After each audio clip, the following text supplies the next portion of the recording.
Welcome to Caldwell County Today. I'm Paige Counts, Public Information Officer for Caldwell County. Joining me today is Lisa Cavanis with AMOREM. Welcome, Lisa. Thank you, Paige. And I'm excited. I got the name of your organization right on the first try. Very good. You've been in Caldwell Hospice and Palliative Care for so long Yep. that still making that switch, although you've been AMOREM for About a year and a half. So, Yeah. But we still slip up too, so that's okay. Lisa, today you have a lot of different things to talk about, but we are at the end of the year. We are. And that means end of year giving. It does. And the main thing I want to say today is thank you. And that really seems inadequate for the amount of support that we receive from our community. But that support is what makes what we do possible. AMOREM, formerly Caldwell Hospice, has provided, we just want to say thank you for the support this year, but for the past 40 years, more than 40 years actually. And we couldn't do what we do without you. And with the rising healthcare costs and honestly everything, the rising cost for everything, healthcare is hit there too, but AMOREM is committed as a nonprofit to provide that care that people need and desire, regardless of their ability to pay. In fact, in the last fiscal year, AMOREM provided almost $2.3 million in care that was uncompensated by people who had no payer source. And that's because of our community, the support we received there. And you've had a strong support base for many years. I mean, you always have a need, but you do have a strong support base with hospice. People give not only financially, but they give their time. Absolutely. And while those financial gifts are very needed and appreciated, we need time and talents as well. And every year, volunteers, except during COVID, provided thousands of hours of volunteer service. And that could be visiting with patients and families, visiting patients in the patient care units, doing clerical work, yard work. I mean, it's all sorts of things. Churches and civic groups provide meals and items from our wish list. And I mean, the list just goes on. And all that together makes our work possible. If people want to show support, you have a unique way of doing that with your paver program. I'm sure I didn't get that name right. No, that's fine. That is, we have two opportunities.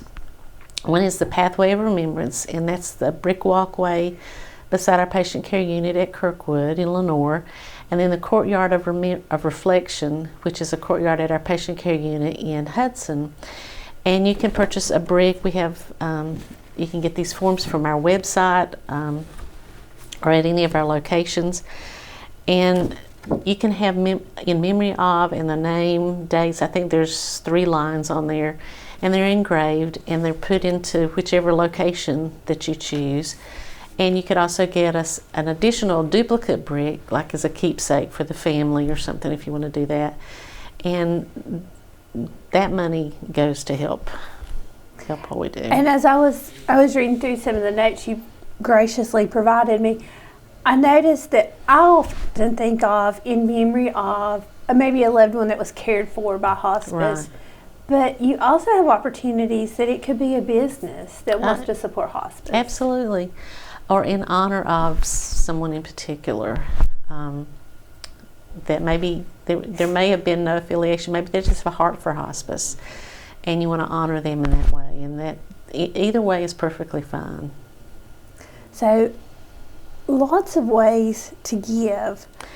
And we have a wish list on our website of just items that we use all the time, year round. And those things, some of those are just, you may think, well, that's a small thing. But if we have those donated, that's something we don't have to purchase, and those monies can go towards medications and other things like that. Can you give us some ideas of what may be on? I know the wish list changes regularly, but what's typically on the wish list? There are things like cups and paper plates, paper products, those kind of things. Sometimes hot chocolate packets. That's more in the winter. Batteries. There's just a huge list, and we publish that in our newsletter that goes out to the community twice a year, and it's on our website as well, and we keep that updated. And so if organizations want to get together and collect items for hospice, the wish list is a great place to look. Absolutely. And we have some local businesses that do that, and we are very appreciative of that.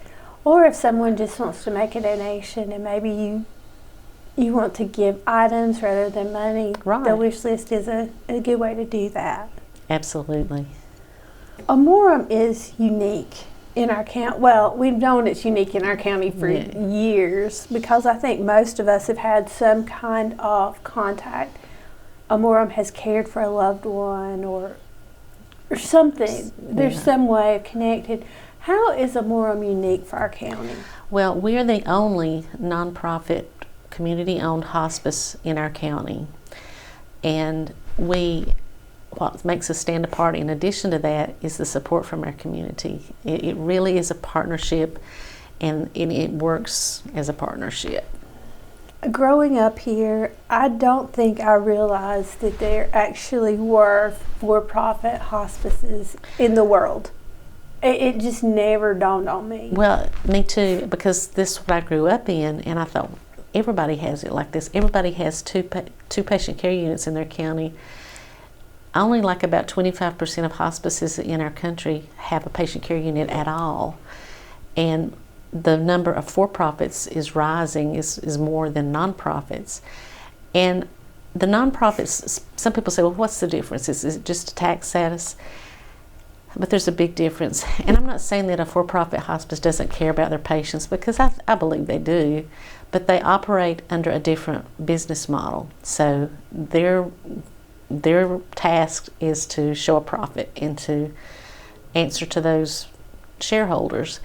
We put that money back into the program to provide care, and we have care holders rather than shareholders. And that's a really good way to put it. Yeah. Because you have a board that's active in all counties that AMOREM serves. Right. You have people that are invested in their communities. Yes, and are pouring it back into that. And some of the ways you use those, the way you show that care is through grief support, right? Absolutely. We have a great grief support program, arm of our care, and it provides care for families up to 13 months after a patient passes. And we provide care to the community at large, whether they've had any affiliation with AMOREM, whether their loved one was one of our patients or not. We still provide that grief support because we believe it improves quality of life for our community. We also provide a lot of education, advanced care planning resources, and we use this booklet we created called The Gift, and it goes through very simply all the steps of advanced care planning, and even has the forms in it. We provide those, and every month we have an in-person workshop to do those forms and to learn about them at the Caldwell Senior Center. That's the second Thursday of every month, and then 3 times a year we have a virtual workshop, which is the same information but it's virtual, and I think Eric will put that up on the screen maybe. We offer some other educational opportunities. One of those is Hospice 101. A lot of people don't really understand what hospice is until they need it. So it's great to learn about it beforehand. And Hospice 101 is just the basics of what hospice is. And we offer that as a virtual workshop 3 times a year. So we have lots of ways to get involved. And I do want to go back to the advanced care planning. When we talk about advanced care planning, for people who don't know, what documents does that encompass? That includes a living will and a healthcare power of attorney, and that is different than a financial or a power of attorney like for your finances and things like that. It's just for healthcare decisions if you're unable to make those decisions. So really something all of us should have. And we call it the gift because it really is a gift for your family, because if something happens and you're not able, like your loved one's not able to speak for themselves, you think, what would they want me to do? And this is a gift of peace of mind, because then they know what you want them to do. And I will say from recent experience, you don't have to be ill to need this, because I had surgery on my elbow, and that was one of the things that I was asked before they took me into surgery, was about my wishes. I mean, I was still able to speak for myself at that point, but they asked me if I had those documents in place. Yeah, and it's good peace of mind for us as individuals, but so we get what we want, but it's also for the families so they don't have to wonder. And it's really about having conversations. Right. And just starting that conversation. And Hospice 101, just to go back and touch on that a little bit more, it really just covers big picture. We talk about broad strokes. Broad strokes, yes. And we usually have someone who's from our clinical side that does that tells you kind of what it provides, how it's paid for, just the basics of what it is and what it's not, because there are a lot of myths about hospice, and we want to help clear those up. And that's a great way to do that.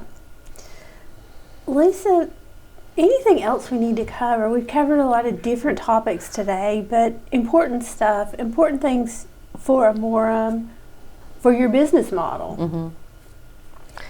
Absolutely. I just want to again reinforce that we're truly grateful for the support from our community, and we strive to be good stewards of those resources that you share with us, in return providing the care for our community regardless of ability to pay. And we just thank you again for your support. Lisa, thank you for your role in spreading the word about AMOREM. Trying to get that name right. It still is hospice, but yeah, we want to say AMOREM. And for coming and talking with us today. Thank you, Paige. And thank you for watching Caldwell County Today.